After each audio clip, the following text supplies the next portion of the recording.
UGC का विरोध करने से पहले एक बार यूजीसी का नियम पढ़ तो लो। सबसे बड़ी अफवाह यही फैलाई जा रही है कि ये नियम जनरल कैटेगरी के बच्चों के खिलाफ है, जबकि सच ये है कि लोगों ने सिर्फ पोस्टर देखा है, पूरा नियम नहीं। इस नियम में साफ लिखा है धर्म के आधार पर भेदभाव नहीं होगा, और धर्म में सिर्फ एससी, एसटी, ओबीसी नहीं आते, जनरल कैटेगरी के लोग भी आते हैं। इसमें नस्ल के आधार पर भी संरक्षण की बात है।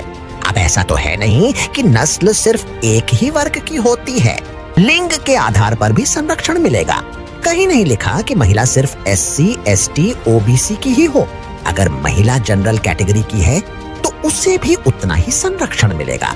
जन्म स्थान के आधार पर भेदभाव मना है, मतलब अगर नॉर्थ ईस्ट का कोई बच्चा मुंबई या दिल्ली में पढ़ता है तो उसे चिंकी पिंकी कहकर नीचा नहीं दिखाया जा सकता, और अगर ऐसा हुआ तो संरक्षण उसे मिलेगा, चाहे वो किसी भी कैटेगरी का हो।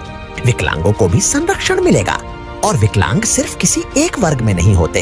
अब डर फैलाया जा रहा है कि जनरल कैटेगरी के बच्चों को झूठे केस में फंसाया जाएगा, लेकिन सच ये है कि किसी भी केस का फैसला एक व्यक्ति नहीं बल्कि 10 लोगों की समिति करेगी। 10 अलग अलग सोच, 10 अलग अलग नजरिए। ऐसा नहीं कि कोई एक झूठी कहानी बनाकर किसी बच्चे की जिंदगी बर्बाद कर दे। असल समस्या नियम नहीं है, असल समस्या है बिना पढ़े डर जाना और डर के आधार पर राय बना लेना।